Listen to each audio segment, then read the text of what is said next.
Bienvenidas compañeras, compañeros a esta nueva emisión de Alternativas y justamente vamos a conversar de las alternativas para este futuro de apagones que nos ofrece el gobierno y lo hacemos con un especialista muy distinguido, muy reconocido, tanto en el plano académico como en el plano técnico, Eduardo Barreda. Muchas gracias, Eduardo, por aceptar la invitación. Muchas gracias, Pedro. Estoy a la orden. Creo que es un tema supremamente importante para todo el país, ¿no? Tanto para la economía del país como para la vida de todos los ecuatorianos, ¿no? Que Mira, necesitan. y lo que tú estás diciendo, es decir, aquí no estamos hablando de un tema técnico, es decir, es necesario ir a los detalles técnicos para desmontar todas estas ficciones, todas estas mentiras de que esto es una cuestión que sobrevino sin que nadie lo sepa y una cuestión así, pero es una cuestión que nos afecta a todos y en algunos casos, en el marco de esta situación de recesión, de pobreza generalizada, de falta de empleo, puede convertirse en una cuestión de vida o muerte, ¿no? Familias enteras desgarradas que inclusive están arriesgando el pellejo yéndose afuera y toda esa situación. Así es que esto sin duda marca un duro golpe, ¿no es cierto?, a la economía, a las condiciones de vida de la gente. Pero es fundamental el ubicar que contigo mismo, con gente como Miguel Calahorrano, como Marco Acuña, como Patricio Tenesaca, desde distintos sectores, de distintas posiciones ideológicas, distintas partes del país, hemos venido anunciando que se venía esta situación desde hace 2, 3 años. Es decir, no, los técnicos sabían que esto iba a pasar, ¿no es cierto? Se han venido dando alternativas desde hace muchísimo tiempo y ahora se quiere decir que este gobierno está haciendo lo que puede porque es algo que sucedió así o se están inventando el tema de los sabotajes, del narcoterrorismo, ya mismo van a salir los atentados y toda esta situación. Cuéntanos, por favor, como técnico, ¿cuál es la situación del país? A ver, un pequeño concepto básico.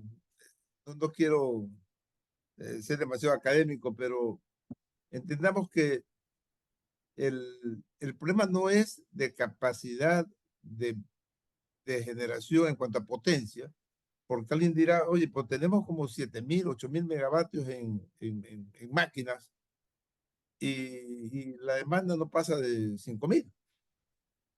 Entonces, quiero que diferenciemos un poco el problema de energía del problema de potencia. Voy a hacer un pequeño gráfico para mostrarlo, ¿no?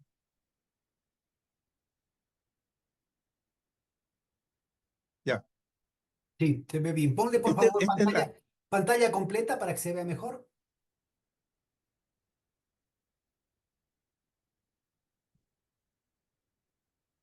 ya. Gracias. Esta es una curva típica de la demanda en el país en un día. Es decir, nosotros vemos aquí la potencia, ¿no? Son valores instantáneos, que en este caso oscilan desde 2.450, ¿no? Hasta un máximo de 4.750, ¿no? En este momento. Entonces, la potencia lo dan la capacidad de las máquinas, ¿no? Entonces, si yo tengo más de 4.000, tengo 5.000 megavatios en máquinas, puedo cubrir este pico, no hay problema. Nuestro problema no es ese, nuestro problema es que la energía que se necesita durante todo el día es el área bajo esta curva. Y la energía no es la potencia de las máquinas, sino los recursos. Es decir, te explico, es como tú puedes tener un motor, un generador de 1 kilovatio y que necesita combustible. Entonces, pero si no tengo suficiente combustible, sino para 1 hora, puedo dar ese kilovatio, pero 1 hora, el resto del tiempo no puedo dar porque no tengo combustible. Entonces, mi problema es la falta de combustible, entre comillas. Ese combustible es el agua. Es decir, no, las máquinas están ahí, pero no hay suficiente agua para las máquinas. Entonces, ¿qué ocurre? Digo esto porque se insiste mucho, por ejemplo, en que yo puedo solucionar el problema con generadores solares. Pero los solares solamente te trabaja 4 o 5 horas. Es decir, yo tengo 1 megavatio solar, solo me produce 4,5 megavatios hora al día. En cambio, 1 megavatio térmico me produce las 24 horas, si es que tengo el combustible. Claro, Entonces, ahora mi también problema, el problema, en el tema solar es si es que hay luz, Porque, por ejemplo, el proyecto del señor Sevilla, ¿no es cierto?, está hecho justamente en lo que iba a ser la petroquímica del Aromo, en donde no hay suficiente luminosidad. Los estudios técnicos muestran que jamás se va a poder cumplir con los 200 megavatios que ellos proponen que van a hacer. Y la diferencia está obligada el gobierno a pagarles como que se hubieran producido. Claro, es decir, ¿qué ocurre? Que ellos pueden producir los 200 megavatios en una hora, pero las 23 horas del día no hay nada. Es decir, la cantidad de energía que se produce es muy poca. Veamos el siguiente gráfico, que me parece que es uno de los más, digamos, en la siguiente tabla. Mira la diferencia que hay entre el año 2016 y 2023. En el año 2016 teníamos una capacidad total en el sistema nacional de 6.700 y pico megavatios. Ahora tenemos apenas 7.000 y pico, es decir, hemos crecido apenas 400 megavatios en 7 años. Cuando estos megavatios deben ser anuales, porque el crecimiento de la demanda del país es más o menos de 400, 300, 400 megavatios al año. Pero lo más grave, por eso te insistí en el tema de la diferencia entre potencia y energía, es lo que está ocurriendo con los térmicos. En los térmicos en el año 16 eran 2.148, que son los que pueden trabajar las 24 horas si hay combustible, ¿no? Porque en cambio las hidroeléctricas dependen del agua. Las hidroeléctricas no tienen problema en julio, que hay mucha agua en el oriente, pero en cambio sí tienen problemas cuando no hay agua. Ahí necesitamos los térmicos. Los térmicos se han reducido. Hay 350 megavatios menos. Y esto es por lo que ha faltado mantenimiento. A ver, varias cosas. Eh, Falta de mantenimiento, hay máquinas perdidas, máquinas que antes daban 130 megavatios, ahora dan 80. Se llevaron unas al oriente, supuestamente para los proyectos de ITT, se llevaron máquinas allá. Aquí en Guayaquil había una central de 180 megavatios que fue desmantelada y se la llevaron del país. Era ¿Por una qué? concesión que tenía con Electroquímica. Se la llevaron, ya no Era existe. sector privado. Era privada, sí. Pero el Estado podía declararla de interés nacional y obligar a mantenerse. Se la llevaron. Está fuera. ¿Eso en qué año fue? Eh, ¿En qué año se llevaron esa capacidad? las máquinas se las terminaron llevando hace un par de años, 2 o 3 años. Pero estuvieron sin funcionar ya 2 años antes. Es una central de 180 megavatios. Entonces tenemos 350 megavatios menos térmicos. Entonces, es decir, esta potencia es la que se necesita en la época de estiaje, ¿no? A eso me quería centrar. Cuando no hay estiaje, no hay mayor problema, porque esta capacidad de generación hidráulica es suficiente para la demanda del país, que no pasa de 5.000 megavatios, ¿no? El problema grave es cuando estos 5.000 megavatios no pueden operar las 24 horas del día, ¿no? No que operan es 12 horas del día en promedio, ¿no?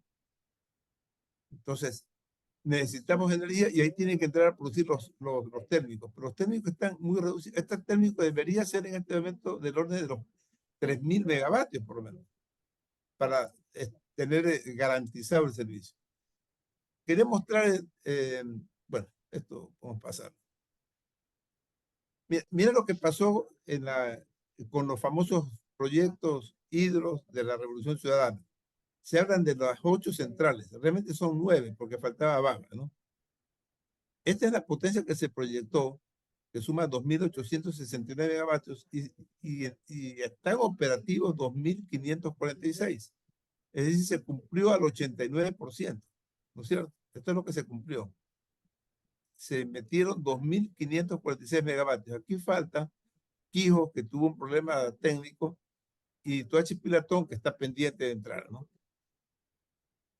Pero mira el cumplimiento que hubo de las famosas centrales, porque se está hablando en la narrativa de que estas centrales no sirven, no funcionaron, que no, absoluta mentira. Aquí está el récord de toditas ellas, cómo entraron en operación y están operativas al momento, ¿no? Y además, esto es el tema, por ejemplo, en la de Toachi Pilatón, si se hubiera hecho una inversión relativamente corta, relativamente pequeña, se hubiera podido completar y hubiéramos tenido habilitados 200 megavatios, ¿no? En este momento, después, esto está lo que se cumplió hasta el año 17, ¿no?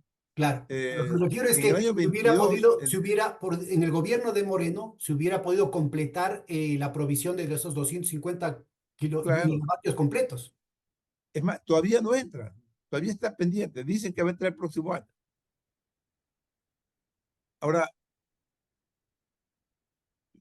este es el plan de expansión del año 2016 al 2023. Preveía que la curva negra es la evolución de la potencia de la demanda del país.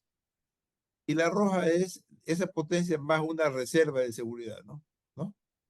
Y entonces la capacidad de generación siempre tiene que estar por encima de eso, ¿no? Y esto es lo que estaba previsto en el plan. El plan es de obligatorio cumplimiento. Sin embargo, nos hemos quedado en 7.000 megavatios. No hemos quedado, es decir, en este estamos en este punto, vamos, en el año 24. Es decir, estamos ya en el tope de la previsión que se había hecho hace 8 años, ¿no? En cuanto a capacidad, es decir, falta de instalar todo esto. Voy a mostrar el siguiente. Esta es la ejecución del plan. El plan es de obligatorio cumplimiento. Esto me parece que es el tema más grave. Eso es de En acuerdo el al año, Código Orgánico de Planificación y Finanzas Públicas, los planes anuales de inversión basados en este caso en el Plan Maestro de Electrificación son obligatorios. No es un problema de opinión del presidente de turno. no, no, en absoluto, que es una necesidad del país. Mira, de, el plan de expansión del 16 al 25 contemplaba algunas obras que eran de arrastre, que eran terminar las obras anteriores. Entonces, estuvieron operativos en el 2016 1.993 megavatios, ¿no? Y privados una cantidad pequeña, ¿no? Pero en el del 17 al 24, ¿no? Se entraron 546 megavatios, ¿no? Que ya están operativos, y no se concluyeron, están pendientes de terminarse 454 megavatios. Pero lo más grave es que, aparte de eso, eran los nuevos proyectos que había que iniciar. No se inició uno solo, ni uno. ¿Y saben cuánto monta eso? 3.487 megavatios. Es decir, que está faltando de cumplirse los 3.900 megavatios. Esto Ese es es el muy importante, déficit con que estos tenemos. programas de arrastre como ejemplo para nuestra audiencia, ¿no es cierto? Es el mismo caso de Toachi Pilatón, que estaba listo en más del 90%, es decir, ya faltaba el último tramo, y por esa inversión, que podrían ser 30, 40 millones de dólares, el país no ha tenido el acceso a esos 254 megavatios completos. Y Así aparte de es, eso, no se han iniciado el Santiago, el Cardenillo y los otros, ¿no? claro. Es decir, estos 3.500 megavatios que no se han iniciado son básicamente lo más importante ahí es Santiago y Cardenillo. Cardenillo fue declarado de especial interés. O sea, a pesar que el plan es de obligatorio cumplimiento en su totalidad, sin embargo, el propio ministerio señaló que de esas obras había una obra que no podía dejar de hacerse, que era Cardenillo. Ni siquiera se ha convocado ningún proceso, está absolutamente en cero y está con los diseños terminados. Esto es muy importante señalar y ligar a otras discusiones, porque el cuento de siempre es que no hay plata. Pero resulta ser, ¿no es cierto?, que no se gasta en esto y se termina gastando, no hay plata para invertir, que nos queda el activo productivo, la capacidad productiva, la seguridad para el país, la seguridad para las inversiones. No se invierte en eso diciendo que no hay plata, pero después, creado el problema, se vende la solución que sale carísima, pero además no queda nada. Por ejemplo, en la cuestión de la compra a Colombia, ¿no? Una compra privada a Colombia de urgencia, que estábamos, era una cuestión de vida o muerte en lugar de pagar 1 centavo o 4 centavos en el peor de los casos por kilovatio hora, terminamos pagando 60 y 75 centavos por kilovatio hora. Entonces, lo barato no es que sale caro, sale carísimo. Y lo mismo el tema de la barcaza. No se sabe a ciencia cierta si es que empieza, si es que algún rato produce, si es que no nos hace un arbitraje internacional encima por incumplimiento los mismos empresarios que trajeron la barcaza del otro lado del mundo antes de que se abre siquiera la licitación. resultaría ser que el costo por kilovatio hora va a ser carísimo. Entonces, todo lo que dijeron que no se podía invertir porque no había plata, ¿no es cierto? Tanto para concluir en lo que dicen los 454 de los no concluidos, incluido Toachi Piratón, como los nuevos no iniciados, Santiago y Cardenillo, el país va a pagarlo con sangre, sudor y lágrimas. A ver, mira, uno de los cuentos más impresionantes aquí para mí es de que no se hacen obras porque no hay dinero en la caja fiscal. Las obras no se hacen con la caja fiscal. Las obras se hacen con créditos que se pagan con lo mismo que producen las obras. Y eso es lo lógico. El proyecto Coca Sinclair, del que tanto se ha denigrado, que es de 1.500 megavatios, costó 2.400 millones de dólares. 2.400. Cada año produce 8.000 gigavatios hora, que son 8.000 millones de kilovatios hora, que ahorran al país unos 10 centavos por cada kilovatio hora, es decir, ahorran 800 millones de dólares por año. En los 8 años que lleva, ya lleva ahorrado más de 6.000 millones, que es 3 veces el valor de la obra. El crédito con el que se hace la obra, si tú sabes como economista, una obra de vale 2.400 millones, con unos 200 y pico millones anuales se paga tranquilamente. Eso es mucho menos de lo que produce la central. Si la central se paga sola, todas las obras estas se pagan solas, eso es lo que Y deben capaz que es más entender. o menos esos 200 millones del servicio de la deuda de Coca-Cola Sinclair, Claro, de pronto es menor que lo que se pagó de la energía carísima a Colombia.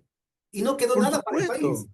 No quedó nada Por- para el es, país. es- o sea, es un absurdo decir, como no tengo plata, no hago la obra que es súper económica y con lo cual voy a ahorrar una fortuna, ¿no? Y luego estoy obligado a pagar una cantidad mayor y tengo que exprimir a la finanza de todo el país a ver cómo pago esa energía mucho mayor y no hice el pago que debía haber hecho o la contratación que había haber hecho que se iba a pagar porque no hay que pagarla al contado. Nadie hace una obra con el flujo del, de la caja fiscal, sino que se contrata créditos. A veces hay que poner un 10%, 15%, pero estas obras Y deben yo, ser yo, yo financiadas. aumentaría un detalle, Eduardo. Normalmente, estos proyectos de infraestructura que tienen un retorno garantizado, tienen unas tasas de interés privilegiadas tanto en proveedores de los organismos como el Banco Mundial, el BID, ¿no es cierto?, la CAF, como inclusive en los mercados privados, allí donde, por ejemplo, en Europa, en México, en Argentina, donde también han probado con esta situación porque saben que son de pago casi cierto. En la medida en que producen, ¿no es cierto? El pago es casi cierto. Entonces, las tasas de interés, las comisiones que se cobran en estos proyectos que se llaman de desarrollo, ahora, por ejemplo, con el Banco de los BRICS, con el nuevo Banco de Inversión en Infraestructura en Asia, están transformando el mercado de créditos para estos proyectos de desarrollo, precisamente porque las tasas de interés pueden ser más bajas en la medida en que están directamente vinculados a un aumento de la capacidad productiva que autogarantizan, si se quiere, el repago del préstamo. Tienes toda la razón. Ahora, fíjate que nosotros hemos hecho los análisis con tasas tipo 7%, que es lo que estuvimos en algún caso pagando a los bancos de préstamo de China, pero que es mucho menor al retorno que tenemos con los proyectos, pues. Claro. Es decir, con 7% yo estaré pagando 10% del proyecto anualmente y lo que estoy recuperando con la venta de energía es mucho más del doble. En, yo propongo para el tema de ejecución eh, un esquema similar al que hacen en México. En México tienen lo que llaman Solo te obra pongo pública. un detalle, Eduardo, disculpa que te interrumpa. Ahorita Sí, acabo de ver, el riesgo país hoy día es 1.427 puntos, o sea, 14,27 encima de la tasa prime que es de los Estados Unidos, que son 5,5. Entonces estamos hablando de que se está pagando cerca de 20% en las tasas de interés. Una tasa de interés del 7% es claramente condición financiera muy ventajosa para el país. claro, por supuesto. Y esas son las tasas a las que estuvimos contratando estas obras. Entre 7 y 7,5 se contrataron estas obras. Ahora, decía de que hay un mecanismo interesante que lo usan la CFE de México, que es lo que llaman obra pública financiada. En obra pública financiada contratan una obra y el constructor eh, realiza la obra y no cobra al final. Cuando entrega la obra, cobra el total de la obra. Entonces, él la financia durante la ejecución que dura 4 o 5 años. La empresa pública, en este caso la CFE, ya cerca de que se termine la obra, consigue un crédito a largo plazo con baja tasa de interés porque esa obra ya no tiene riesgo, ya está prácticamente terminada y el crédito comienza cuando la obra está concluida. Cuando la obra Entonces, está la obra está concluida y concluida, produciendo. Eso es muy claro, importante. está produciendo, entonces la tasa de interés te la bajan y le paga el 100% al contratista y queda con una deuda a 10 o 15 años que se paga muy fácilmente. Y este mecanismo lo utiliza la CFE hace muchos años y ya tiene un prestigio internacional que funciona perfectamente. O sea, es un absurdo eso que me diga a mí de que no se hace una obra porque no tenemos dinero en este momento en la caja fiscal. Eso no tiene sentido. Y eso lo saben, eso todo el mundo lo sabe. Pero no solamente que no se contratan estos créditos para avanzar con lo que ya estaba planificado, inclusive a nivel de factibilidad, ¿no? El caso de Santiago que estabas mencionando, con los planos, con los detalles, sino que adicionalmente se le retira fondos de la liquidez que tiene Selec, por ejemplo, de la liquidez que tienen las empresas eléctricas, se les retira fondos con el nombre de créditos de emergencia de liquidez. Y por ejemplo, este año en lugar de invertir para evitar los apagones, se han retirado de la plata que ya ingresó al sistema eléctrico público del país, se le retiran 640 millones en este año, imagínate. El año anterior se retiraron 1.900, perdón, no sé, creo que son 1.900 millones. Estoy un poco confundido porque lo mismo hacen con Petroecuador. En lugar de permitir que aumente la capacidad productiva, en el caso específico con el riesgo inminente de los apagones, lo que hacen es retirarle liquidez a las empresas que pudieran operar, por ejemplo, dando mantenimiento a todo el parque termoeléctrico que estabas haciendo referencia y que podrían habilitar, no sé, pues unos 200 megavatios solamente con poner a punto las instalaciones que ya existen en el país, ¿no? Claro, ahí viene el tema este gravísimo del retiro de los recursos de las empresas eléctricas, ha afectado no solamente a la generación, porque ahí viene el tema del mantenimiento de generación, sino que también afecta a las empresas de distribución que no han atendido tampoco sus subestaciones, sus líneas de distribución. Entonces tenemos, aparte del problema de generación, tenemos muchos problemas a nivel de subtransmisión y distribución. Aquí Durán tiene un crecimiento explosivo y no hay capacidad ya para suministrar a todos los clientes. Se le está negando a clientes industriales el suministro de energía por falta de capacidad en las subestaciones. Es un tema bien, bien grave. Y realmente este retiro de recursos de las empresas públicas es algo para mí increíble que haya ocurrido.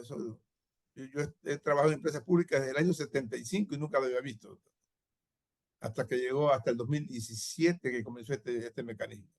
No, pero además hay Entonces, un pequeño detalle, Eduardo, porque verás, al principio este mecanismo era de cortísimo plazo, es decir, te retiraban liquidez en enero, febrero y a más tardar a finales de año o a principios del próximo te lo repagaban, es decir, o te lo iban soltando en cuotas, digamos, ¿no? Pero ahora ya se lo trata como que fuera deuda pública, es decir, que eso se lo pagará en las calendas griegas. Obviamente al Fondo Monetario Internacional y a los bonos que tienen los banqueros ecuatorianos como que fueran inversionistas internacionales, se le da prioridad en el pago. Pero el Fondo Monetario Internacional no pone ninguna prioridad para todos los pagos internos, que incluye el tema de pagar a Petroecuador, a Selec, a todas las eléctricas, pero también a las universidades, a los gobiernos autónomos descentralizados, al IES. Eso de ahí es la última rueda del coche. Entonces, probablemente esa plata no se recupere nunca.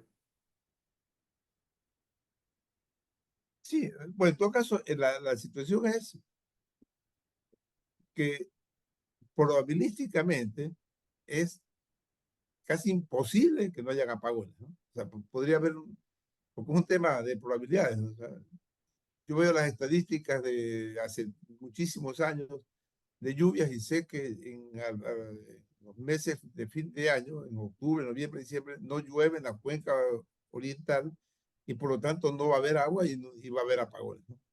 No, eso es evidente.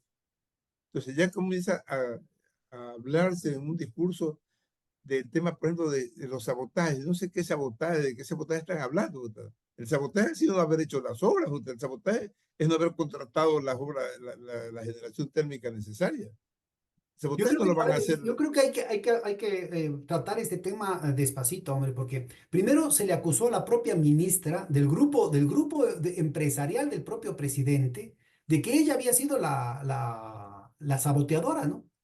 Primero fue ese fue el cuento para echarle la culpa a alguien. Luego aparece, ¿no es cierto? Pasan los meses, porque de ese proceso todavía no se sabe en qué quedó la investigación. Luego aparece el expresidente Correa denunciando que había un plan, ¿no es cierto? Un plan macabro para generar una serie de atentados, entre otros a la infraestructura eléctrica, para culparle al correísmo.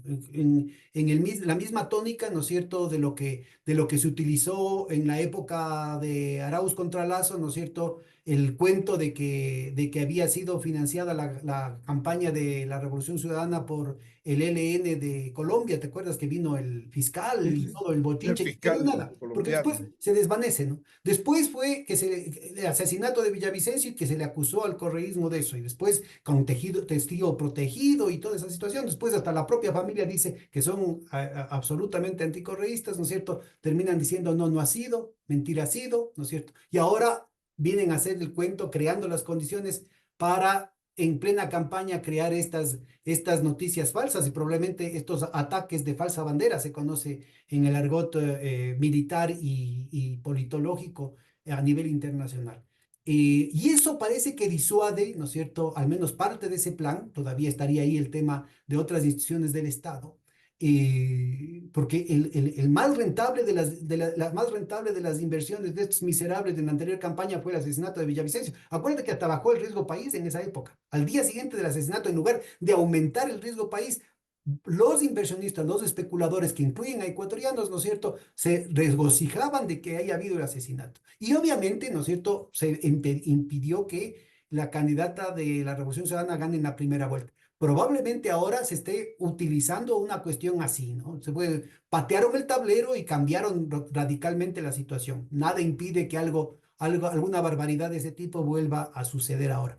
Pero inmediatamente aparece entonces el cuento de que nuevamente hay sabotajes para disculpar, ¿no es cierto?, la irresponsabilidad de un presidente que en la campaña electoral decía, no va a haber, que el problema es de la distribución, no era de la producción. Acuérdate que eso dijo en el debate, ¿no? Entonces, el problema es que se está creando una situación en la que se le engaña a la gente con temas supuestamente técnicos, de una situación que la gente ve en la televisión, en efecto, está vaciada la presa y dice, me muero, qué bárbaros, ¿no? Enemigos del país.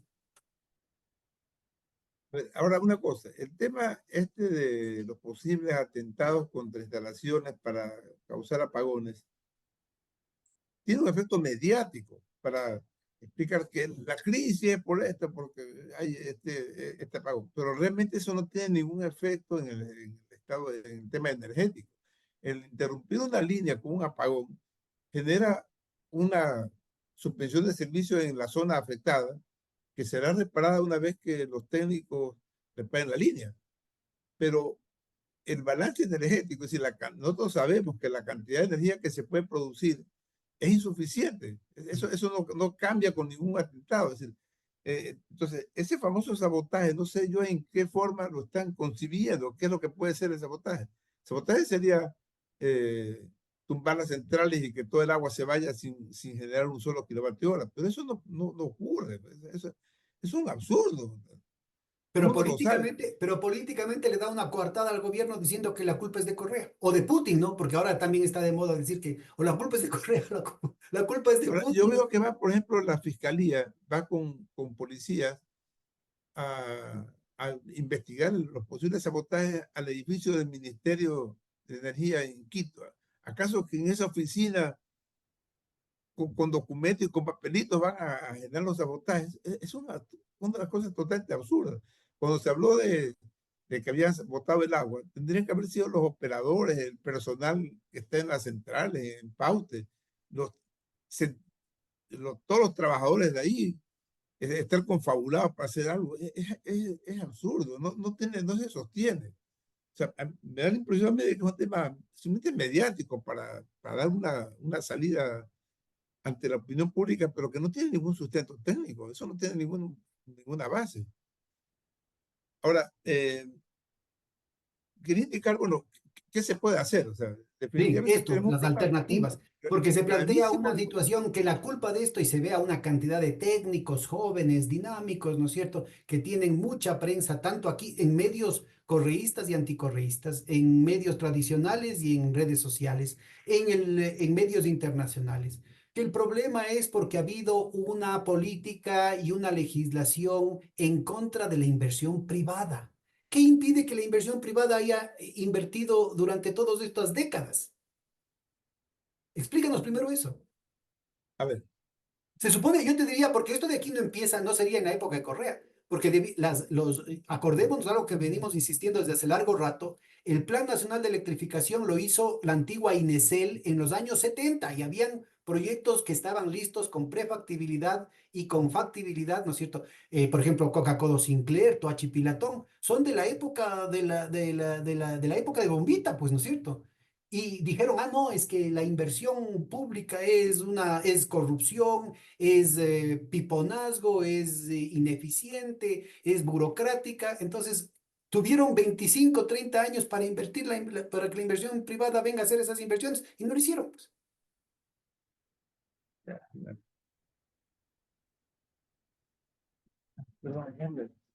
bueno, a ver,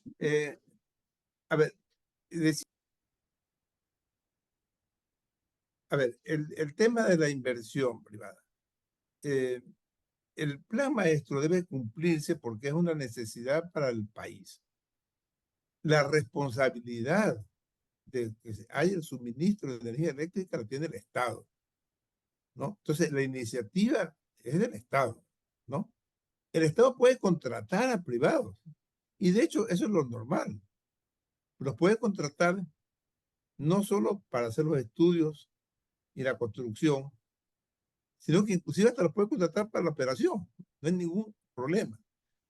Pero el hecho es de que esas empresas contratadas hacen la obra que el Estado ha seleccionado como la más conveniente y la necesaria para el país, la construye, esa energía se le entrega al Estado. El privado no es que es dueño de eso para especular y vender energía al precio que le dé la gana, sino que tiene un contrato por el cual él recibe el valor de acuerdo con la oferta y el Estado le va a pagar eso.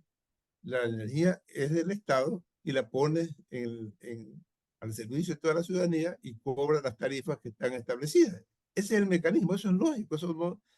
Entonces, no es problema de falta de dinero, de capacidad del Estado de invertir, porque la inversión ter, termina siendo financiada y yo no llamaría siquiera inversionista al privado. El privado realmente es un contratista del Estado.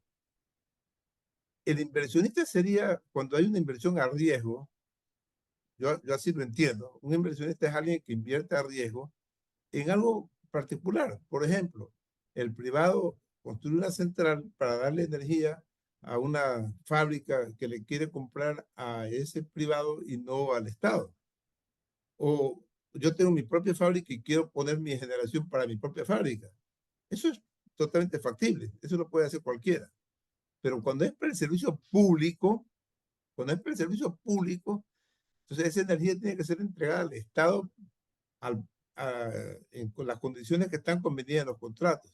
A ver, Entonces, permíteme este detallito que me parece que es muy importante. Es decir, ahorita, desde hace mucho tiempo, además, un supermercado, por ejemplo, o una planta, no sé, procesadora de agua, o hay muchos ejemplos, inclusive algunas mineras, que pueden sí, contratar sus propias plantas, ¿no es cierto?, de generación de electricidad y el excedente lo venden al Sistema Nacional Interconectado. Es decir, no hay ninguna cortapisa para que eso suceda. En Inclusive pueden absoluto. poner su propia plantación de paneles solares o sus molinos eólicos, ¿no es cierto? O geotérmicos. Nadie está ahí. Esto es un gran mito, ¿no? Nadie está evitando, nadie está poniendo alguna cortapisa de que cualquier inversionista puede, inclusive en su casa.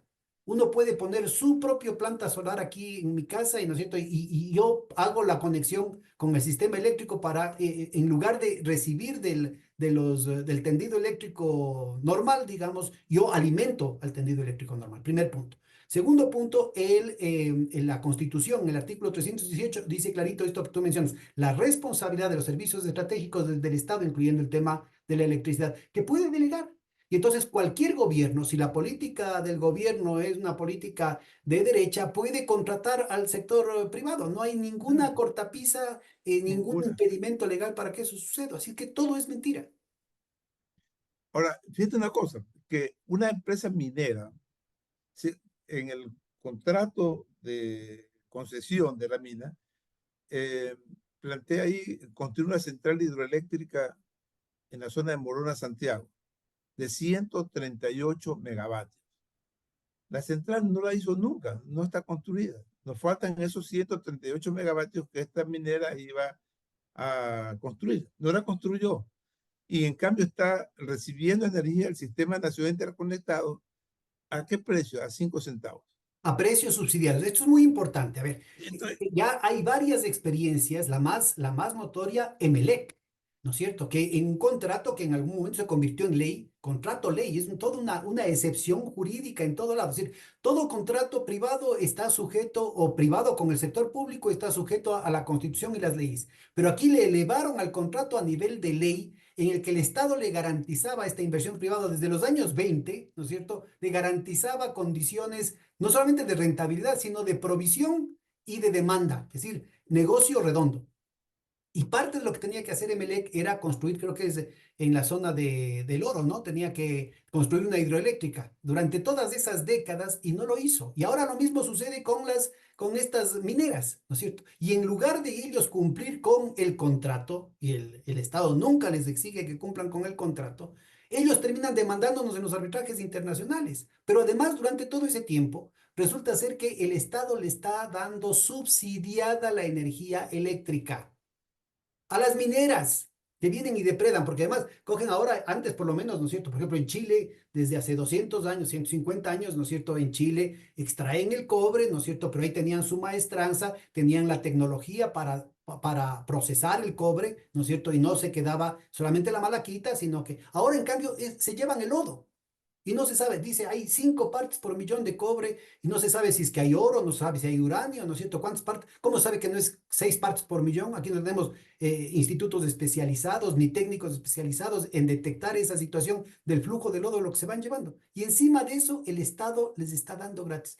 Había el dato de una minera, no recuerdo ahorita el nombre, por eso no lo doy, que entregaba como regalías, que es todo lo que ahora en el actual modelo, ¿no es cierto? Es todo lo que entrega el Estado, 18 millones de dólares, pero recibía 57 millones de dólares en subsidios, entre otros los eléctricos, porque no es el único.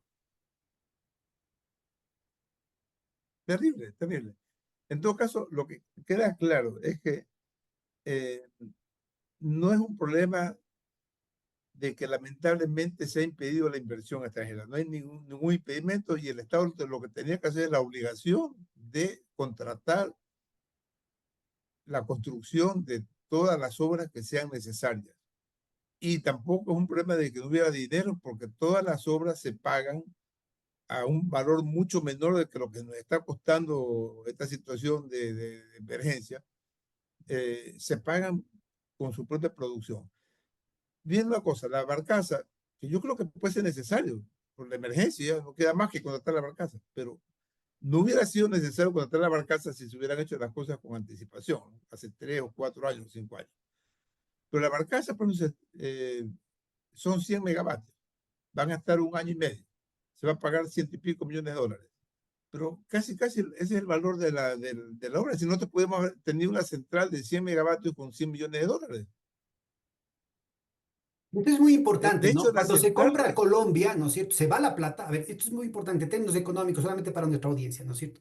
Cuando se compra Colombia o cuando se paga la barcaza, ¿no es cierto? Se reduce en la cuenta del Tesoro, la cuenta del Estado en la Reserva Monetaria Internacional, en el Banco Central. O sea, se reducen los activos del Estado, se reduce la Reserva Monetaria Internacional, se paga esa plata a un sector privado que saca la plata inmediatamente afuera. Entonces, aumenta el déficit fiscal y aumenta el déficit de balanza de pagos. Pero además, eso estrangula la liquidez de la economía porque los dólares físicamente desaparecen de la circulación interna. Esto es muy importante ubicar. Lo mismo pasa con lo de la barcaza, porque toda esa plata se llevan afuera. En cambio, cuando hay una inversión, estos mismos 100 millones, en lugar de pagar el alquiler a la barcaza, podían haber quedado los fierros aquí. O sea, quedaba el activo productivo, ¿no es cierto? Que aumentaba la capacidad de producción, que aumentaba la potencia, como veíamos en los primeros gráficos, y por tanto garantizaba la seguridad, la estabilidad en la provisión de energía, garantizaba las condiciones para la inversión tanto nacional como extranjera, la generación de empleo, daba tranquilidad a los negocios, daba garantías a los hogares, ¿no es cierto? Y a costo mucho menor, pues porque el kilovatio hora no se sabe cuánto es lo que va a costar finalmente lo de la barcaza. No se sabe. En el caso de la compra a Colombia, ¿no es cierto? Llegó a pagarse en algunos momentos 75 centavos por kilovatio hora. O sea, es una cuestión terrible. Entonces, yo creo que es muy importante el insistir en estos temas que hemos venido tratando contigo y con los otros compañeros desde hace años, ¿no es cierto? Para que se ubique la gran mentira en la que básicamente los economistas nos encargamos de repetir a cada momento, la gran mentira de que no hay plata. O sea, al final lo ¿no? que se está haciendo con esto es creando, es un autosabotaje. Se crea el problema para después vender la solución al precio, ¿no es cierto?, al sobreprecio que a ellos les conviene en perjuicio del país. Ahora, mira, te cuento lo de Electroquil. Electroquil tiene una central de 180 megavatios. Dicen que ya la van, hace 2 o 3 años resolvieron que ya no iba a ser necesario. Sin embargo, eh, y se terminaron llevando las máquinas, 4 turbinas de 45 megavatios cada una. Las instalaciones se las transfirieron a otra empresa. Esa otra empresa le planteó al gobierno y obtuvo el título habilitante para poner otra vez 4 unidades idénticas a las anteriores, ¿no? Y restablecer otra vez Esto ya los es en el 180 gobierno de Lazo. megavatios en la época de Lazo. ¿Y qué ocurre? Que como hay una gran demanda de turbinas a nivel mundial, la General Electric le dice a esta empresa, señores, yo les puedo dar en este momento unas turbinas reconstruidas en buen estado y después de 2 o 3 años las cambiamos por unas nuevas, si ustedes quieren una nueva, si quieren se quedan con la reconstruida. Le plantean eso al gobierno y el gobierno dice, no, de acuerdo con la ley, ustedes tienen que poner nuevas, entonces no aceptamos. Entonces las turbinas Y es cierto esto de que en la ley dice algo así. es un tema de la Contraloría, que la Contraloría dice de que cuando se compran bienes no deben ser usados. No sé exactamente dónde, si eso es tan taxativo o no. Inclusive aquí se podría plantear de que se trata de sustituir una cosa que estaba usada por otras usadas, pero reconstruir es como haber enviado a reparar un A equipo y que reparar, venga claro. reparado, ¿no? Esa es la idea. Pero el hecho está que nos faltan 180 megavatios, que inclusive van a ser 192 porque ya venían con una eficiencia mayor. Nos faltan 192 megavatios que no se instalan porque eh, hay temor de traer cosas que no sean nuevas y que deben ser nuevas. Nos faltan 190, que son claves, son críticos. La verdad es de 100. Entonces, yo tengo algunos planteamientos que realmente los consideramos bastante obvios. Lo hemos conversado con muchos colegas. No es que son novedosos en mi parte, porque son casi obvios, ¿no? Y que son para cualquier tipo de gobierno, de derecha o de izquierda. Esto no tiene nada que ver, es una cosa demasiado evidente. En resumen, es que se necesitan adquisición de unos 700 megavatios que deberían ser ya en este momento, no es lo más eficiente, pero por tiempos no hay otra solución que sean motores de combustión interna que trabajen con fuel oil, que es el combustible que tenemos en el país. Bien, eso es una necesidad urgente. Y esto más o Ahora, menos, ¿cuánto costaría? ¿Cuánto sería la inversión? unos 700 millones de dólares, más o menos. Eso, realmente uno calcula 1 millón por megavatio. Eso es prescindible. Ahora, por En el supuesto, hay que mercado darle, internacional, la presión esta que tú mencionabas, a dar el ejemplo de la General Motors, de la General Electric, ¿tú crees que a nivel internacional hay la disposición como para poder comprar en un plazo corto esa maquinaria? sí, el problema con General Electric eran turbinas, que son mejores turbinas de gas, que es una solución que debe ser tomada, pero que va a tomar un poco más de tiempo. Estos, en cambio, motores de combustión interna sí hay disponibles con mucha facilidad, ¿no? La otra medida es, tenemos una serie de unidades que están paradas eh, y que están de muy difícil reparación, y ahí se puede entrar al proceso este de, bueno, con General Electric, le envío esta turbina que está en mal estado, y usted me envía inmediatamente una nueva, no nueva, sino una reconstruida, porque lo que hace General Electric es recibe la turbina vieja en mal estado, la repara, ¿no? Y luego se la coloca a otro cliente, ¿no? Entonces lo que hace es que el cliente que colocó que me envió la turbina dañada, recibe una que ellos tienen ya en stock reconstruida. Eso se llama un proceso de intercambio, ¿no? Entonces, en el fondo es una reparación de turbina, sino que no le devuelven la misma turbina porque se demoraría 6 meses en reparar, sino que le envían otra idéntica, las mismas características, ¿no? Y que inclusive calza en los mismos lugares donde estaba la otra instalada. Entonces es de muy rápida solución. Utiliza lo que llamamos nosotros el balance de planta, es decir, todos los auxiliares. Ya, eso es una solución, Y eso, no es de gran magnitud, pero sí nos puede dar eso te unos iba a preguntar, más o 150 menos, megavatios. repite, por favor. Unos 100 a 150 megavatios. Pero es No es una de cantidad corto plazo. exagerada, pero va sumando, ¿no es Ya. cierto? Creo que también hay que hacer una campaña de ahorro de energía. El otro día hablamos con Miguel Calaurrano de eso. Miguel insistía mucho en el tema de ahorro de energía. De acuerdo. Porque Eh, se suspendió la gran campaña en torno a las cocinas de inducción, se suspendió. Toda la gran campaña en torno a cambiar los focos, a los focos LED, se suspendió. Ahí, eso es casi las estadísticas de hace 10 15 años hablaban de que era el equivalente a una central hidroeléctrica, ¿no? Como 200 sí, megavatios, 300 megavatios. así son los problemas de sustitución de... Bueno, otra cosa, bueno, obviamente la puesta en operación de la central Ayuriquín es un tema que debe dársele prioridad La inmediata. Eso central no de puede Yuriquín para estar. nuestra audiencia es la parte que falta de Toachi Pilatón. Claro, en Toachi Piratón eran dos centrales, una central de 48 megavatios que se llama el Sarapuyo, que ya entró en operación, que está aguas arriba, y la central que está aguas abajo de Sarapuyo, que se llama Ayuriquín, que es de 205 megavatios, ¿no?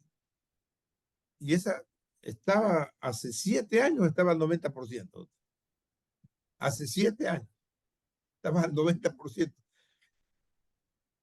Dicen Exacto. que Solamente hacía falta esta inversión de 30 40 millones que mencionábamos, ¿no es cierto? Y se completaba. Del 90% que estaba listo a finales del gobierno de Correa, se hubiera completado el 100%. Era justamente esos 254 que estaban, 254 megavatios de potencia que estaba en el cuadro, en la tabla que presentaste, y que se queda pendiente hasta ahorita, es la parte de Ayuriquín, ¿no?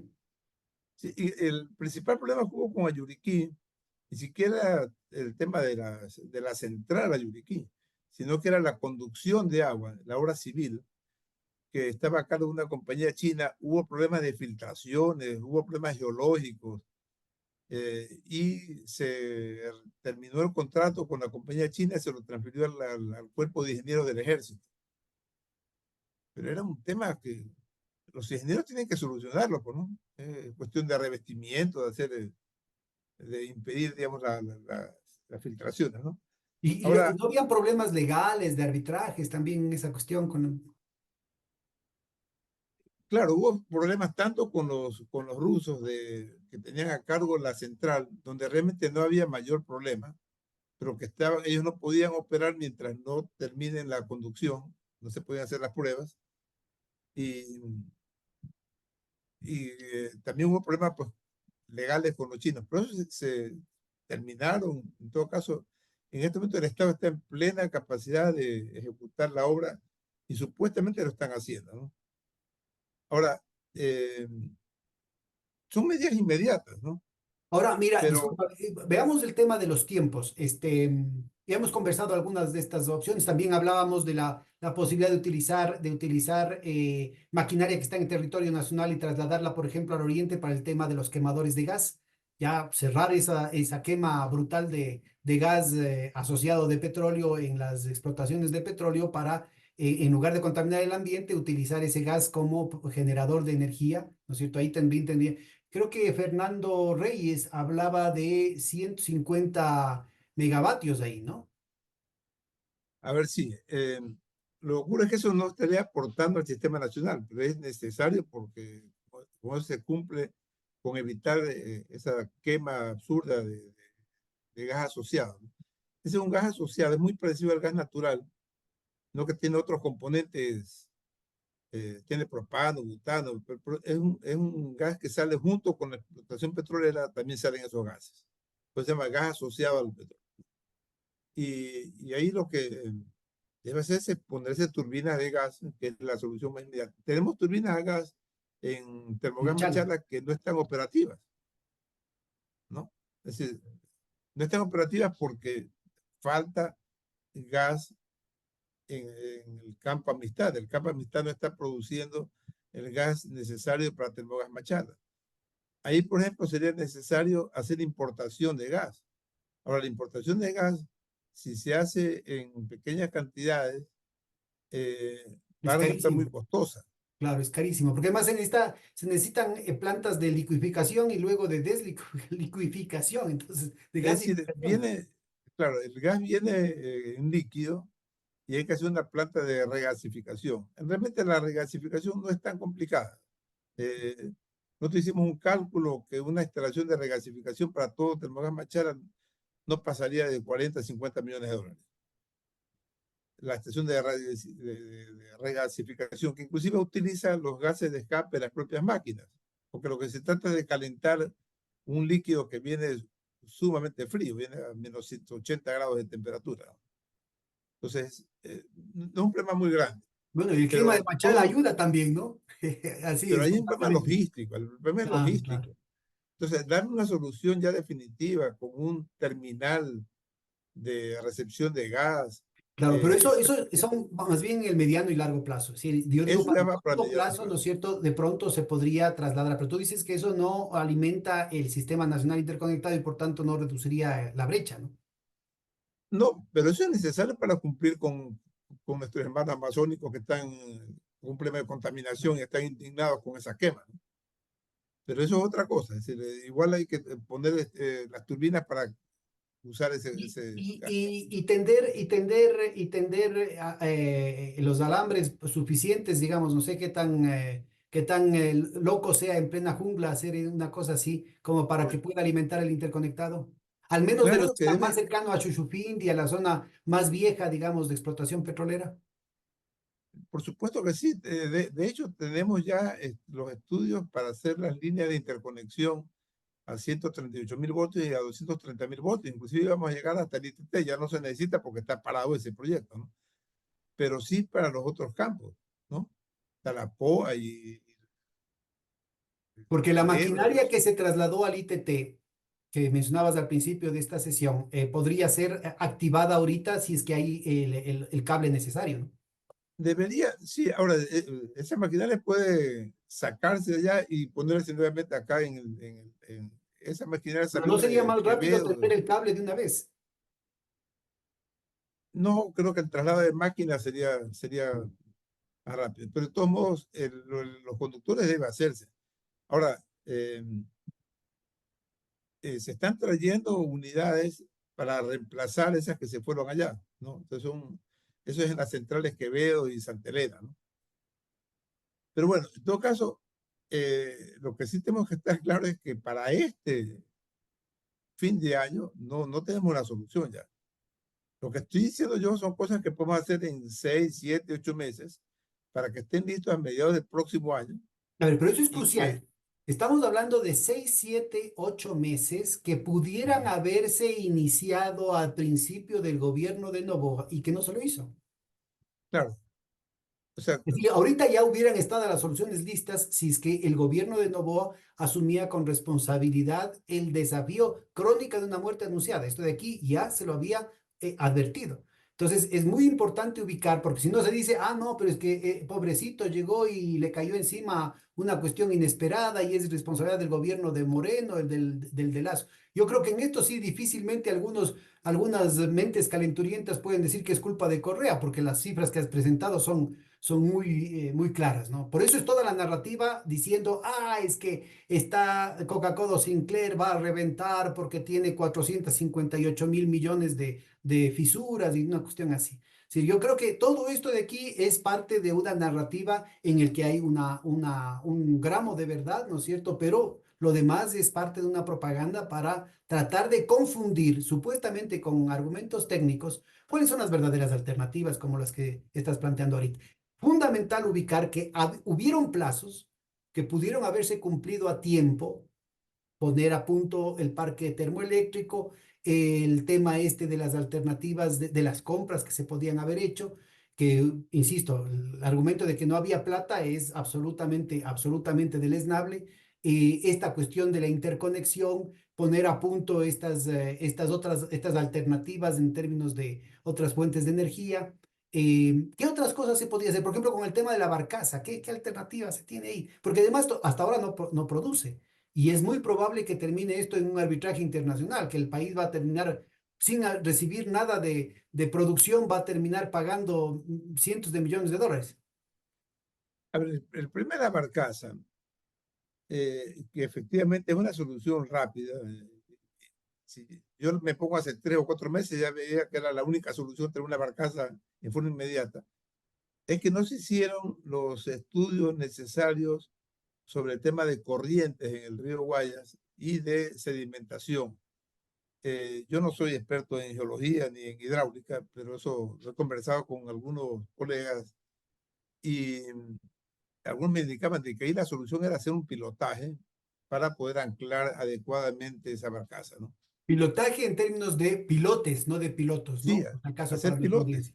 Poner pilotes de cemento que ayuden a la Claro, estabilidad de la barcaza en las corrientes del río. eso podían haberlo hecho hace 3 o 4 meses. Y de hecho se pueden hacer, no, pero en este caso, si no se han hecho hasta el momento, ya nos lleva a otra, nos difiere otra vez. Entiendo que en este momento Es están decir, tratando de lo que solucionar. está diciendo Eduardo, me parece que es muy importante. Lo que estás diciendo es que podían haberse adelantado las obras de infraestructura para Claro. garantizar la provisión en paralelo a la travesía de la barcaza desde Turquía acá, inclusive después, ya en términos legales, después de que se firmó el contrato. Es decir, que se hubiera podido ahorrar tiempo si se hacían, porque la ruta crítica no impedía, no obligaba a una secuencia que primero llegue y que después se hagan las obras de infraestructura. Ahora, esas obras en realidad son de responsabilidad de la compañía contratista, o sea, les tocaba hacer a ellos, pero en la fiscalización tiene que estar atrás viendo lo que se va a necesitar e insistirles, oiga, por favor, no me han hecho estudios de corriente, vamos a tener esos problemas. Ya la gente había advertido eso. Entonces, que la compañía turca no haya tomado las medidas adecuadas, eh, no, no es razón para que la fiscalización de la compañía, en este caso de SELEC, no les observe eso y les haga con tiempo que hagan las obras que iban a ser necesarias. Ahora, supongo yo que lo van a arreglar, porque los ingenieros terminan arreglando las cosas, pues, ¿no? Le darán una solución y a lo mejor en lugar de en 15 días, 20 días, buscarán algo para lograr el amarre, digamos, de la barcaza al muelle. Pero también tienen que el problema también del suministro de combustible, porque esa barcaza a su vez tiene que recibir combustible de otra barcaza que trae el combustible y que también tiene que acoderarse al lado y hacer la conexión. Entonces, sí tienen dificultades que debían haber sido previstas hace mucho tiempo, ¿no? Atrasarán las cosas, pero supongo yo que igual va a funcionar. Pero esto es una cantidad pequeña. Estamos hablando de 100 megavatios, es una cantidad relativamente pequeña frente al déficit que tenemos, ¿no? Ahora, mira, otras alternativas como lo que mencionabas de reducción del consumo, de racionalización del consumo, podría ser armado también en plazos relativamente cortos. Por ejemplo, la campaña de las cocinas de inducción. Yo creo que debería ubicarse grados de cobertura por provincias, por ciudades, ¿no es cierto? Y hacer campañas puntuales que permitan reducir ahí el consumo de electricidad, armando un crédito del gobierno que garantice facilidades de pago al consumidor, ¿no? Para la instalación de las cocinas de inducción. Inclusive, mira, era un tema de ganar, ganar cuando se tenía la fábrica la fabricación de las cocinas de inducción en el país, porque se compraba a producción nacional que generaba empleo y que a su vez generaba más riqueza en el país que retroalimentaba el tema de los impuestos, por ejemplo. Lo mismo podría decirse con el tema de los focos. ¿Tú conoces algún estudio, alguna situación actualizada en torno a eso? A ver, definitivamente el tema de la cocina de inducción es un ahorro energético importante.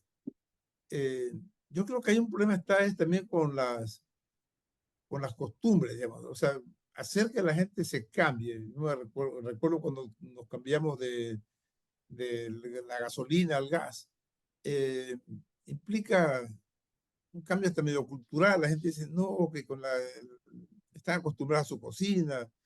Es decir, es una campaña que no, que es difícil imponerla de golpe. Es decir, en este momento me cambia toda la cocina. La gente eh, se resistió un poco a eso. También entiendo que hubo problemas con la calidad de algunos suministros no vinieron bien. Es decir, es una cosa que se debe impulsar, pero se la debe impulsar en primer lugar con garantizando que sean equipos de calidad y que la gente los vaya aceptando estos cambios, ¿no? Porque las personas que cocinan tienen que estar convencidas de que eso es una buena solución. Y eso no pasó suficientemente. Yo creo que ahí faltó un poco de, de gestión, digamos, ante los hogares para... Apareció como una imposición desde afuera, ¿no? Pero que era correcta. Estas cosas medias culturales, en algo tan importante como es la cocción de los alimentos. Bueno, y sobre todo hay que poner el gran tema que coincidió fue que se armó la campaña el momento en que aumentó la provisión interna, entonces se acabaron los apagones. Pero ahora, ante el horizonte de que se vienen los apagones y van a quedarse por buen tiempo, ¿cuánto tiempo esperas tú que vamos a estar sufriendo los apagones como, con este tipo de gobiernos? Yo creo que si se hacen las cosas muy bien, podríamos a fin del próximo año, o sea, a fin del 25, ya superar el tema. O sea que en el mejor de los escenarios tenemos un año en el que vamos a estar sufriendo apagones esporádicamente. Claro, ahora ahí viene el otro tema. Dependemos de la hidrología. En la época en la que hay alta hidrología, tenemos suficiente maquinaria para sostener la, la demanda. Es decir, sobre todo los meses de junio, julio, que es los meses de mayor hidrología, no va a haber problema. No debería haber problema. No sé que haya más bien una cuestión muy rara y que haya una hidrología muy baja en los meses que normalmente es alta, ¿no? Pero los problemas más graves son hasta el mes de marzo. Hasta marzo. En O sea, abril ya fin de este comienzan a año mejorar hasta el las mes de cosas. marzo. Finales del 2024 hasta marzo del 2025. Hasta marzo del 25. Y de ahí regresarían los problemas por septiembre, octubre del Próximo año. 2025. Entonces, Ahora, esto sí es la que no meta debería ser mejora, porque podría impedir, ser que caiga más lluvias, ¿no? En esta parte de la cuenca que está ahorita en déficit. pero en este momento nuestro objetivo debería ser salir como podamos de estos meses, pero estar listos en septiembre del 25 y evitar los apagones en los últimos meses del 25. Eso le corresponde al nuevo gobierno. Entre las alternativas que no he visto discutir es, por ejemplo, todo el tema, te digo, porque en Gringolandia, sobre todo, hay mucho énfasis en tener viviendas, inclusive las más pobres, ¿no es cierto? muy eficientes en el uso energético, ¿no? Justamente porque es tan cara la energía.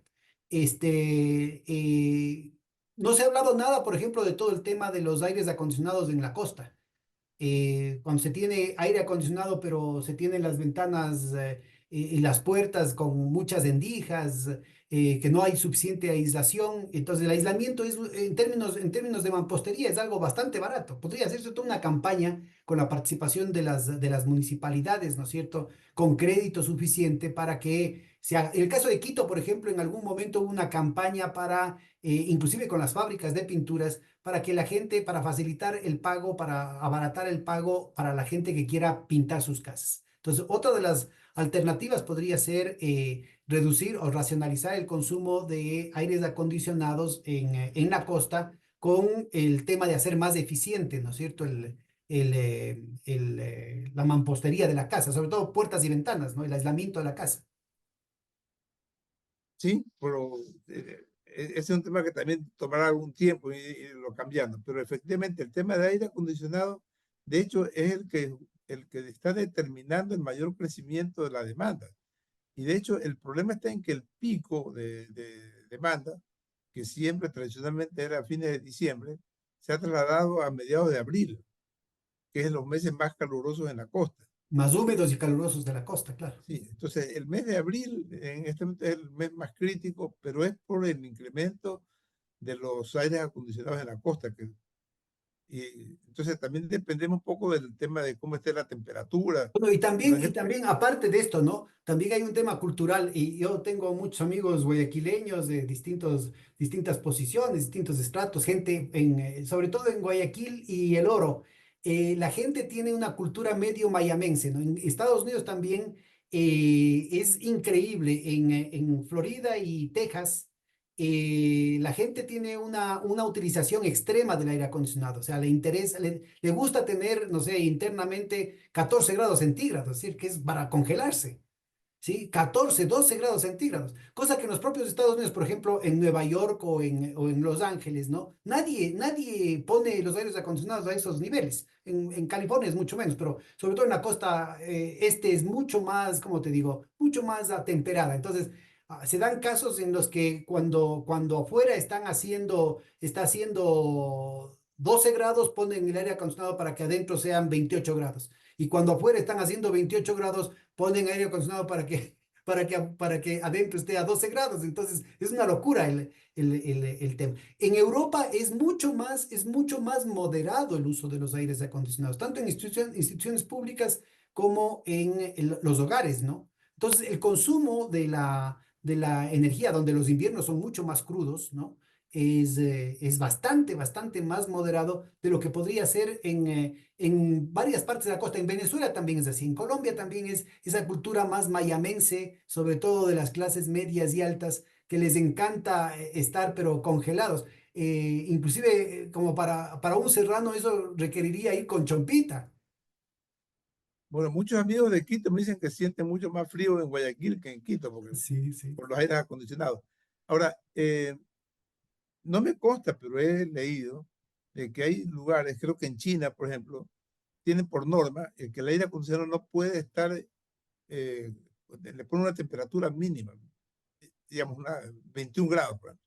Entonces, no lo pueden poner más de 20, menos de 21. El mismo equipo ya viene con el setting ahí en el termostato ajustado para que no bajen de 21. Entonces, se puede poner una norma para que, Sí, pero hay obviamente, algunos amigos, gente de no creer que se enojan, que creen que es un ataque personal cuando uno habla del aire acondicionado, que es para un serrano es verdaderamente imposible sostener. Uno se enferma con ciertos niveles de exageración de los amigos de la costa. oye, yo en mi casa tengo un aire acondicionado que jamás lo pongo menos de 23 grados. Yo 23, 24 y hasta 25 grados, de entre 23 y 25.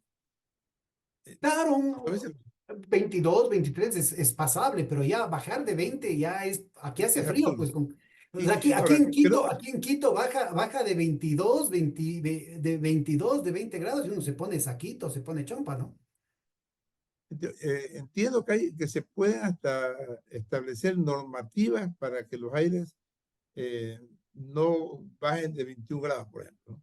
Y de hecho las instituciones públicas deberían ser así, deberían ser las primeras que en todos los edificios públicos controlar el ajuste de la temperatura, ¿no? Eso es, Ahora, yo creo que eso es importante además separar, ¿no? Una cosa es el tema de mejorar las condiciones, la mampostería de aislamiento, que es una solución bastante barata, en el que los municipios podrían tener una cuestión activa, inclusive podría hacerse una especie de concurso a nivel nacional, con algún tipo de privilegios diferenciales en torno a los logros en términos del ahorro de energía, con estos presupuestos para evitar los cortes, ¿no? Porque lo que es importante es ubicar que esto de aquí tiene que entenderse como una alternativa al apagón, ¿no? Sí, la gente tiene que darse cuenta de que cambiarse a la cocina de inducción, cambiar los focos en la casa, tiene que darse con el tema una forma de evitar en el corto plazo el que el impacto sobre la economía sea mucho más grave, sobre todo en un momento depresivo como el que está viviendo el Ecuador, ¿no? sí, bueno, todo el tema este de hostería, y una cosa, aquí en Guayaquil, yo soy de Guayaquil, eh, cuando yo era pequeño no existía prácticamente el aire acondicionado, yo soy del año 50, pero las casas antiguas, estaban diseñadas con, eran pisos bastante altos Hechos altos, claro. y tenían una serie de adecuaciones en la forma para formar túneles de viento, para tener una especie como de chimenea por la que el aire entraba por la ventana y buscaba, lo encauzaban, digamos, para Esas que casas corriera por... lindísimas de Guayaquil con las celosías, ¿no? Es decir, que era Pero justamente y lo hacían no creo que eran muchos ingenieros, eran un poco los maestros constructores, ya tenían esas habilidades. Ahora, en cambio, estas modalidades de hacer cajas, que realmente las oficinas son verdaderas cajas de cemento cerradas, donde ni siquiera hay luz, donde tienes que hasta prender luz durante el día, digamos, porque no hay ventanas, lugares adecuados. Yo creo que ese es un tema sumamente importante en las regulaciones de los municipios, lograr que los edificios tengan mayor ventilación, mayor luminosidad desde afuera y no obligar, porque prácticamente es obligatorio de estar prendiendo luces dentro de los edificios durante el día y usar aire acondicionado porque son cajas, son verdaderos cajones que nos metemos nosotros, ¿no? claro, claro. Es Bueno, un hemos tema hecho un válido. recorrido, mira, explorando distintas opciones en el que, insisto, este no es un problema del gobierno o de la oposición, de los correístas, los anticorreístas. Hay cosas que claramente tienen que ver con una agenda neoliberal de privatización, de desprestigio del sector público, de negociados, de crear el problema para vender la solución. Hay otras cosas que tienen que ver con la cultura de la gente. Y yo creo que ahora, ¿no es cierto?, podría ser una de las oportunidades, una de las ocasiones en el que el país se una, gobiernos seccionales, gobierno central, gente de la oposición, los movimientos sociales, ¿no es cierto?, las universidades, las oficinas, para generar un esfuerzo en el que reduzcamos el impacto de una situación que puede tener, y esta es una cuestión que permíteme que me ponga ahí un énfasis en términos de economista, que en tiempos normales podría no ser tan grave, es gravísimo ya el apagón por todas las pérdidas que eso significa, pero que en términos de estas tendencias depresivas, ya no son solamente de recesión, sino depresivas del ciclo que se está viviendo, un ciclo creado por las propias políticas neoliberales, puede tener un efecto de exacerbación de la caída, de exacerbación del desempleo, de exacerbación de la pobreza, de dar el puntillazo final a una cantidad de empresas, o sea, destruir tejido productivo que ha venido hasta ahorita medio zombie, ¿no? Y que ya el rato que vienen los apagones, ya el comedorcito ya no tiene como, sobre todo en la costa, ¿no? El tema de la refrigeradora, el tema del congelador. ¿Cómo haces para evitar que la comida, que lo que invertiste se te dañe? Entonces, mira, yo creo que es muy importante el crear estas opciones, más allá de las elecciones, ¿no es cierto? Que permita que nos pongamos hombro a hombro los ecuatorianos, ¿no es cierto?, en búsqueda de estas alternativas. No sé si tienes algunas otras comentarios para ir cerrando esta sesión, Eduardo, que ha sido muy rica en alternativas, en opciones. Yo quiero solamente insistir en el tema de que, uno, es responsabilidad del Estado, ¿no? el Estado tiene que buscar la forma de proveer un servicio público para los ciudadanos. Segundo, eso no excluye la participación de la empresa privada, pero no como iniciativa privada ni como negocio privado, sino como contratista al servicio del Estado. Si lo que tiene que hacer la empresa privada es dar un servicio que el ¿Qué Estado ejemplos? tiene que Eso está muy pagar. interesante, de esto no hemos hablado. ¿Qué ejemplos podrías dar así puntuales de lo que podría ser ahorita una iniciativa privada para que le ofrezcan al gobierno y el gobierno agilite dentro del marco legal, ¿no es cierto? Y fuentes alternativas que no pasen por todo el tema burocrático y que haya este efecto de delegación, sobre todo en esta coyuntura. A ver, para mí la iniciativa privada, totalmente privada, sin que tenga que el Estado estar contratando, es, por ejemplo, el tema de fotovoltaicos comerciales y residenciales. Es decir, abrir la posibilidad. Ahí hay un problema de que si yo voy a instalar bueno, paneles fotovoltaicos en mi casa, yo no puedo, con esos paneles fotovoltaicos, suministrar energía para todo el día, ¿sí? Porque de noche no funciona. O sea, igual tengo que estar conectado al sistema, a la empresa. Yo tengo que tener una regulación, tengo que tener con la empresa una regulación tal que me permita eh, que yo use mi energía fotovoltaica durante el día y que tenga inclusive excedentes que se los entrego a la empresa eléctrica y la empresa eléctrica de noche, en cambio, yo recibo energía, ¿no? Claro. Eso Pero eso implica, permitiría que en las horas en las que estas fotovoltaicas, o podría ser lo mismo con eólicas, ¿no es cierto? Estas fuentes privadas están alimentando al sistema, podría claro, evitar que se gaste el nivel de reserva de las hidroeléctricas. Entonces, eso que se totalmente, ahorra por el durante el día podría utilizarse por la noche tranquilamente. totalmente. Pero eso implica dar facilidades también, porque, por ejemplo, eso implica poner medidores de luz bidireccionales que estén midiendo en ambos sentidos.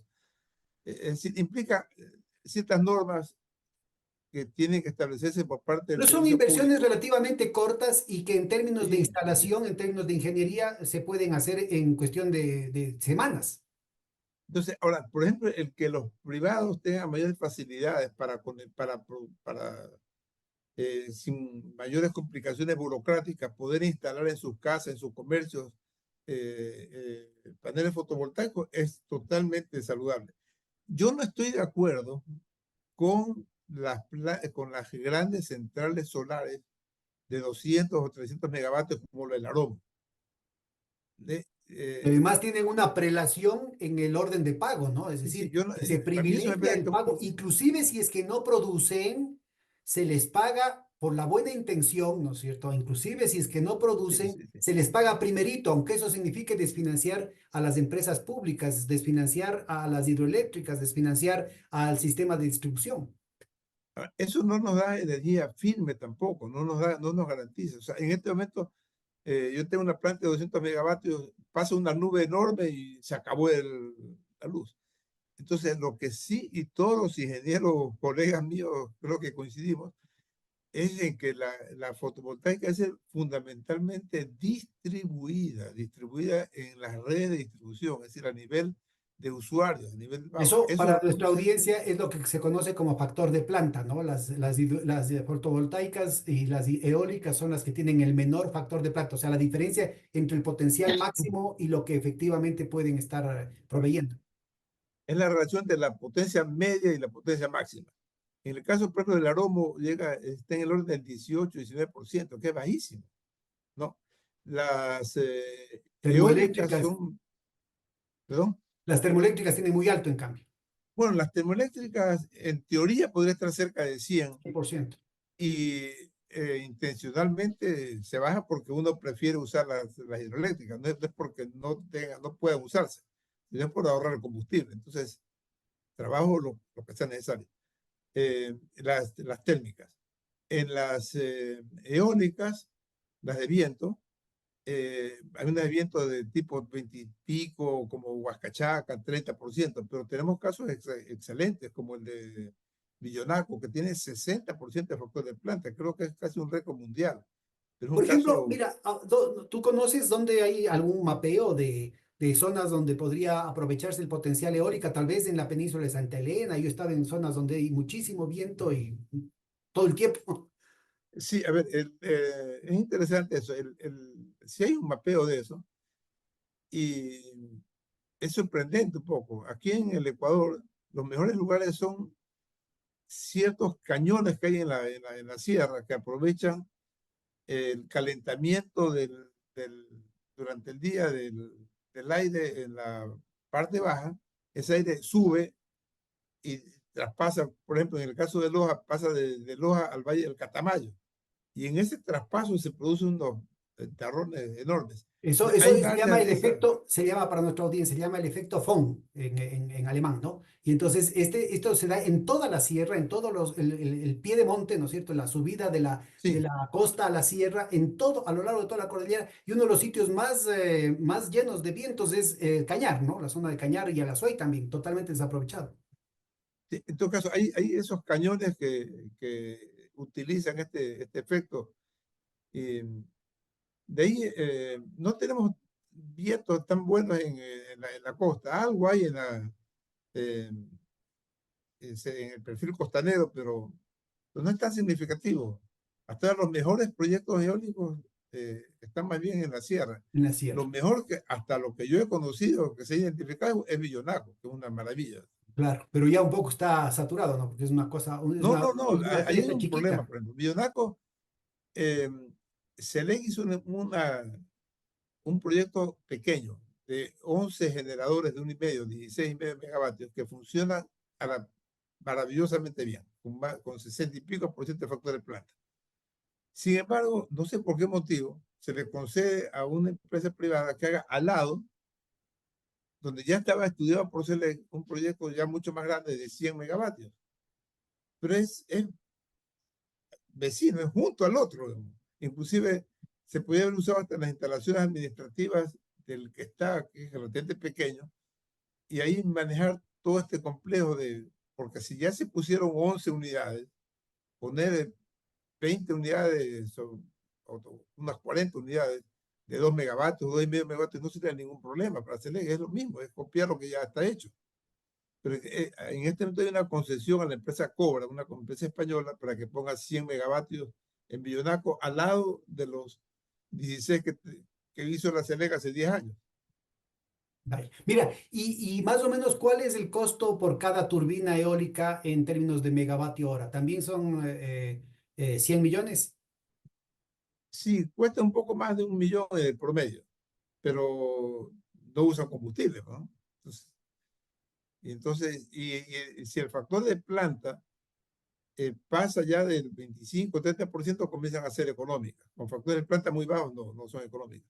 Pero con factores de planta de 60%, como es Villonaco, son absolutamente económicas, Entonces ahí está otra totalmente. puerta y eso es una instalación relativamente rápida, ¿no? Es Sí, cuestión es más bien de relativamente traer, rápido. el tiempo mayor es traer la turbina y montarla acá es más bien rápido. Actualmente la producción de turbinas es muy grande. Como anécdota, además, yo les pregunté a los chinos que las 11 turbinas, ¿en qué tiempo se producirían? Cometí el error de preguntar en qué tiempo se producían. Me dicen, oiga, nuestra fábrica produce unas 100 al día. Entonces, O sea que en realidad es más o menos el mismo tiempo de la travesía desde Turquía acá, pero sin pasar por el canal de Panamá, desde China hasta Guayaquil, ¿no? claro, hay un tema de la instalación, y hay que hacer las torres, hay que montarlas, hay que hacer, pero bueno, se hacen unos cuantos meses. Pero, esos proyectos en la sierra, en eso, usando ese efecto de Oh, túneles de viento, así lo llamaba yo, es, es muy efectivo, digamos. chévere. ¿Alguna otra recomendación para ir cerrando la sesión, Eduardo? Bueno, simplemente insistir en el tema de que olvidémonos del tema de que la caja fiscal es el logro que no nos permite hacer las obras, que la contratación a privados también está absolutamente permitida y es lo mejor inclusive para el propio privado. No tienen por qué estar corriendo riesgos, eh, sino ser simplemente contratistas de un Estado que les pagará el valor de sus servicios. Es lo que yo planteo.